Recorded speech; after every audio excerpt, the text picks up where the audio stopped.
Okay, let's ride.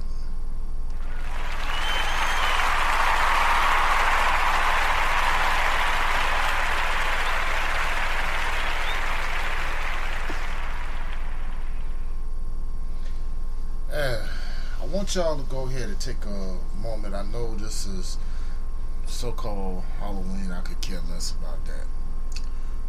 What I'm about to do to you, I'm going to read something from y'all pertaining to what just happened over the weekend that's never made an extra cruise, referring to the Bundys. As y'all well know, that all 7 defendants is the picture that you see of the Bundy terrorist gang, aka the Moonshine Hillbillies. And you can see like Ryan Bundy, on the top left. This is why inbreeding should be outlawed. I'm gonna read the article to you on about that, and it's from the NPR.org, and they're reputable enough. So I'm gonna read it to you, and I'm gonna come back with my commentary on this. The 7 defendants in Oregon wildlife refuge occupation found not guilty. This was updated at 10 o'clock Eastern Time on the 28th. Now, in a surprise verdict, a jury has found all 7 defendants not guilty of charges linked to their 41-day armed occupation of Oregon's Malheur National Wildlife Refuge earlier this year. The courtroom descended into chaos. The decision could have huge implications on the militia movement as well as the federal government's control of millions of acres of public lands in the West. As NPR's Kurt Siegler reported, the 7 defendants were acquitted of the main charge of conspiring to impede federal employees from doing their job. As the two-way has reported, some defendants has also been accused of stealing government property and carrying firearms at the refuge. One of those defendants, Ryan Bundy, that's on the top left-hand corner. You can see if I'm coming from YouTube at that. Was charged with theft of government property, but the jury couldn't reach a verdict. The trial lasted nearly 6 weeks. The jury returned its verdict after less than 6 hours of deliberation. That's what NPR member station Oregon Public Broadcast reported, noting that the jury was instructed to disregard days of previous work and to reconsider the evidence. The reason is that one of the 12 jurors were replaced at the last minute, as we report, after another jury expressed concern that juror number 11's previous work for the Bureau of Land Management could make him biased. He was replaced Wednesday. The defendants include the brothers Amon and Ryan Bundy, the alleged leaders of the occupation that lasted nearly 6 weeks. Now, in case you wonder why that name rings a bell, these are the sons of that old dried up prune, Cliven Bundy. Their fight with the government is rooted in basically unpaid fees for cattle grazing on federal public land, Kirk said, but their movement has lately attracted conspiracy theorists and other far-right groups that aren't associated with ranching. Now, federal prosecutors have argued that the Bundys and their militia conspired to keep federal workers from doing their jobs at the refuge through threat and intimidation. But defense attorneys claim they were exercising their check this out now. They was exercising their First and Second Amendment rights in a protest over the federal government's control of public land in the West. So you was expressing your First and Second Amendment rights, but you could be able to go ahead and point guns at federal workers who were just coming there to try to do their job. And basically, they held hostage their land for over a month, 41 days. Just like with Cliven Bundy, punk ass, he's up here living free on land that he should be paying for. This is what we talked about in More Science about illegal alien squatters. And there's no more illegal alien squatters than the so-called white man. Let me continue. The defendants were allegedly part of a group that took control of the refuge headquarters in January, sensing off a tense 41-day standoff. Now, during that time, one of the militants was shot dead by police. Now, as Kurt reported, the Bundys will remain in custody. They still face similar federal charges in Nevada for a 2014 armed standoff with the FBL, with the BLM, the Bureau of Land Management, at their father's ranch. Even so, Amos Bundy's lawyer Marcus Mumford told the judge following the verdict that his client should be allowed to go free. Judge Anna Brown told Mumford that his client was not allowed to leave, but the attorney persisted, raising his voice as he argued with the judge. The incident ended with Mumford being tackled by several U.S. Marshals and Brown clearing the courtroom. OPP's Amelia Templeton said marshals used a taser on Mumford during the scuffle. Joan Anselmo, who's a retired federal land manager, described this as a very dangerous verdict.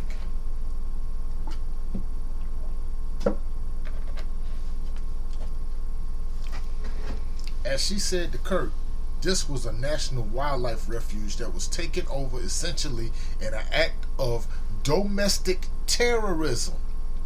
Seemed like somebody got it right. With arms, terrorizing the town, threatening citizens, threatening employees. If that's not terrorism, what is? But they quick to point out in the mainstream media that, that Black Lives Matter and the Black Panther Party for self-defense are terrorists. And, the Huey P. Newton Gun Club and all them are terrorists. After the verdict, OPB reported defendant Neil Wampler vowed that he and others in the movement would build on this tremendous victory for rural America. You see how they said? This was a victory for the white supremacists. They emboldened him. And he said, built on this tremendous victory for rural America. Now, when we say rural, that's outside city limits, out in the country. Number white folks, them. They don't have any contact with blacks or Latinos or anybody that's not of their culture or their race. I ain't saying all, just only them types, like the Moonshine Hillbillies. Now, there never was a question that the group has seized the refuge with arms, according to the Associated Press, and this is from them. Federal prosecutors took 2 weeks to present their case, finishing with a display of more than 30 guns seized after the standoff. An FBI agent testified that 16,636 live rounds and nearly 1,700 spent casings were found. Amos Bundy testified in his defense, spending 3 days amplifying his belief that the government overreach is destroying Western communities that rely on the land. Now, it said it took federal prosecutors 2 weeks to present their case. Now, during the 60s, during with COINTELPRO, when they were trying to arrest and convict the Black Panther Party members, it didn't take them less than long. They did it immediately. Anyway, these defendants are the most high profile out of a larger group. As we reported, more than 24 people were indicted on conspiracy charges in connection with the case. Many have pleaded guilty, while several others are set to go on trial in February. Charges against one man, Peter Santilli, who broadcast live from the occupation, were dropped.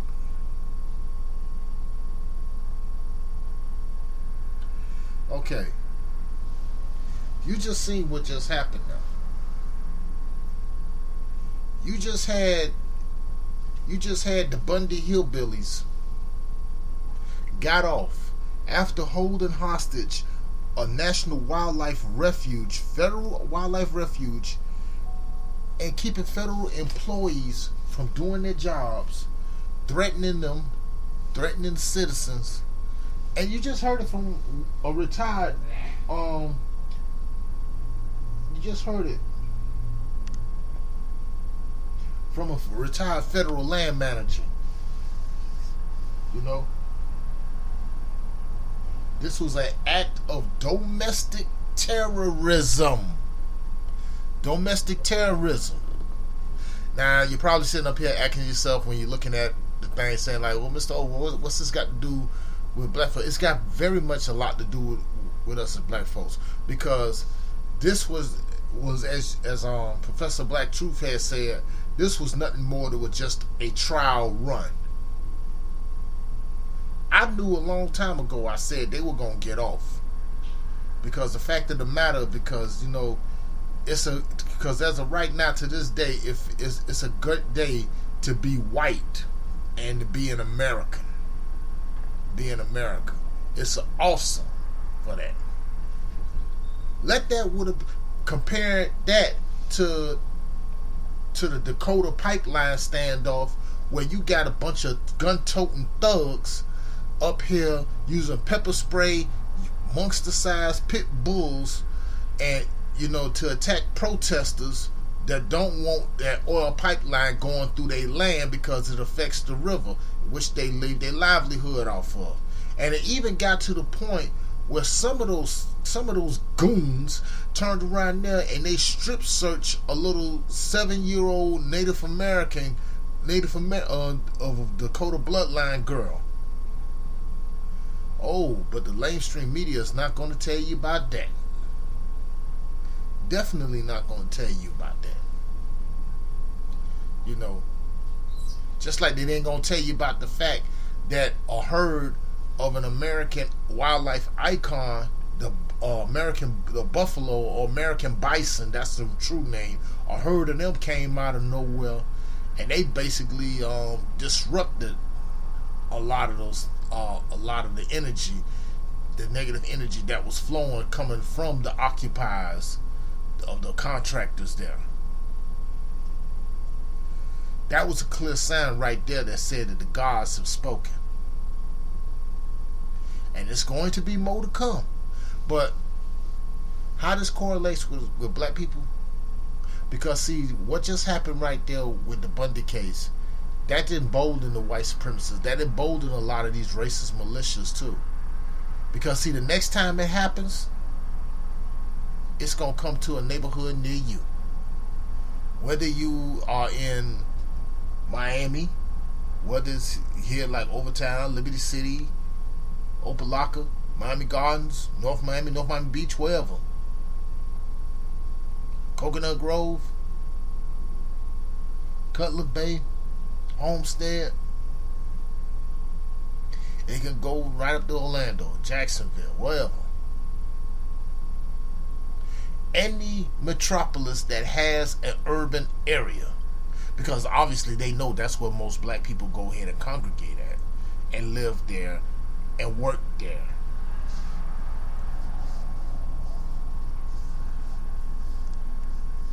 I said this one time before, because you look at other militia groups, like you had the Oath Keepers that was up in Ferguson back a year ago, actually 2 years ago, back in 2014, during the Ferguson uprising right there.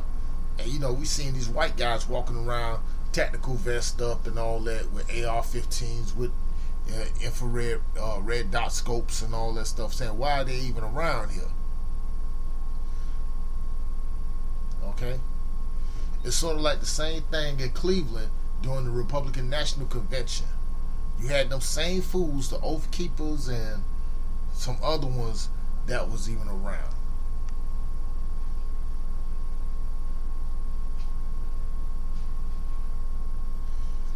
But here's the thing is, the majority like this with our people. And I just talked to a friend of mine, it's not too long ago, about this. Just a few minutes ago, I got off the phone with him. While the majority of us are up here worrying about Trick Daddy comparing white and Spanish women being finer than some of these, in his words, black hoes. we spend our time debating on Facebook and all this stuff about that he ain't said a hole and all this other stuff, to talk about the Dallas Cowboy Philadelphia Eagles game, or buying a big screen TV to put in your house, or buying some rims or some Jordans or whatever. Meantime, you got these jokers out here, they buying guns, they buying ammo, they buying this, they that. Because you should have seen the people that greeted them when they was outside in the cold, in winter. Some of those other militia guys were either ex-military or currently like in the military. They were geared up. They were definitely geared up.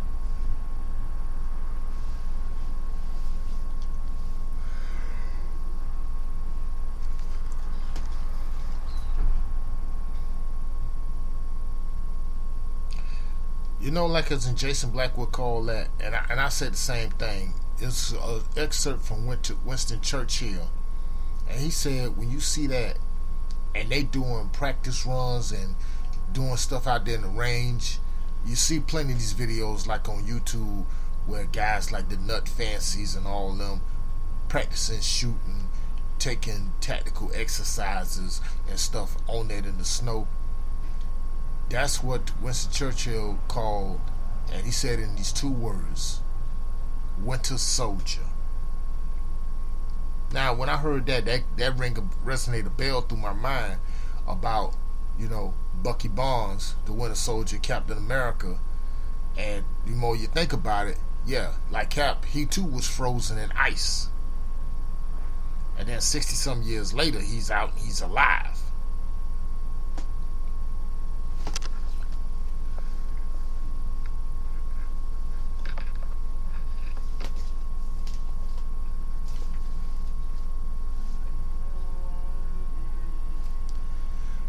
But that's similarity, but not really. Because the fact of the matter, when you want to win a war, and see, our people better understand something. You better open your eyes and start realizing something. We at war.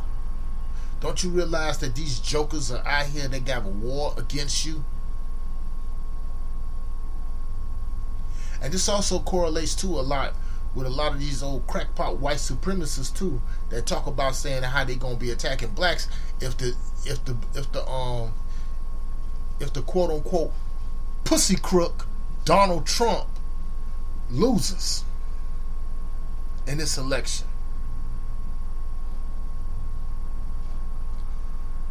But a majority of us are still clueless. Some of us gets it, and some of us are willing to do to prepare what it takes in order to go ahead and repel that. But it's just only alphanumeric few, unfortunately. So this little Bundy victory right here, this emboldened them as well. Because see, when you have a conversation with Clive Bundy, and he talking about saying about the land and all that, know he's legal head squatter, you just notice you go on a conversation with him in that car and then just veers right off the road, and he just basically saying in code, what we gonna do about these niggas. That's what the shit boiled down to. They are planning to go ahead and wage a war against you, against us. While some of y'all little shuck and jive, some of you niggas out here shuck and jive, talking about buying a pair of Jordans or going to the strip club to make it rain and all this other stuff. Shoot, enemy up here, they buying guns, they buying ammo, they buying all necessary equipment, body armor, this and that, all that stuff, even the optics. Let me ask y'all a question. Let me ask some of the brothers out here a question, and sisters too. Did you ever went on ahead and you ever priced a 6 Sauer M400 enhanced, Hell, did you ever even price a pretty good AR-15? You know, or AK-47, or any of your choice. Shoot, even the accessories are expensive, especially the optics. Do you know how much an optic cost for a Trigicon ACOG optic costs? And Trigicon is one of the top name brands, right up there with Aimpoint, Barrett, Bushnell, and everything. These ain't costing no hundreds. Those type of things cost in the thousands.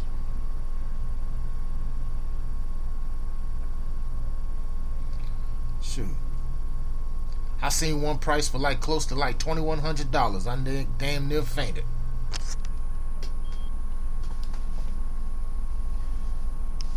But when you're talking about a brand like that, it's just about what can it do.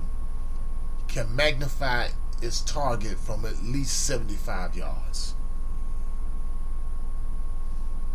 Depending on the type of rifle that you have it mounted on. But you best better believe that they're doing this. They want this to jump off. And this little victory right here with the Moonshine Hillbillies just emboldened them even more.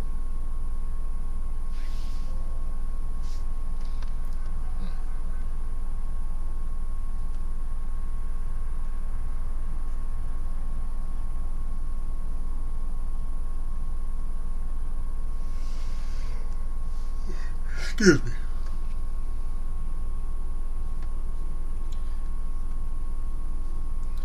Y'all cats better start opening your eyes. Better start understanding what the hell's going on. You know, they out here, they're taking their kids to the range.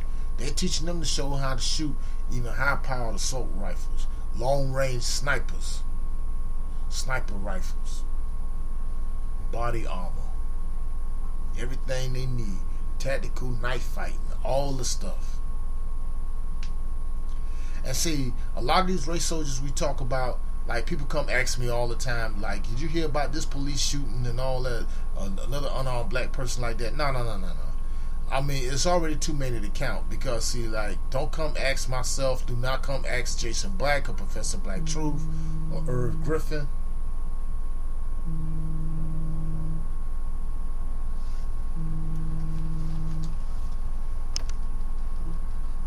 Hold on 1 second. Put this on pause. Jess, what's up? What's going on? Tomorrow?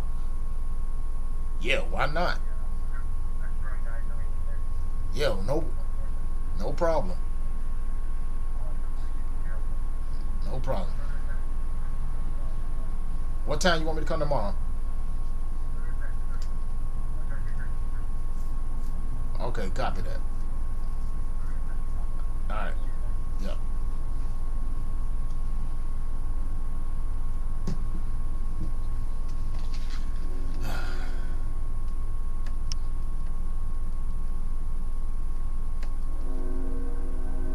Sorry about that, folks.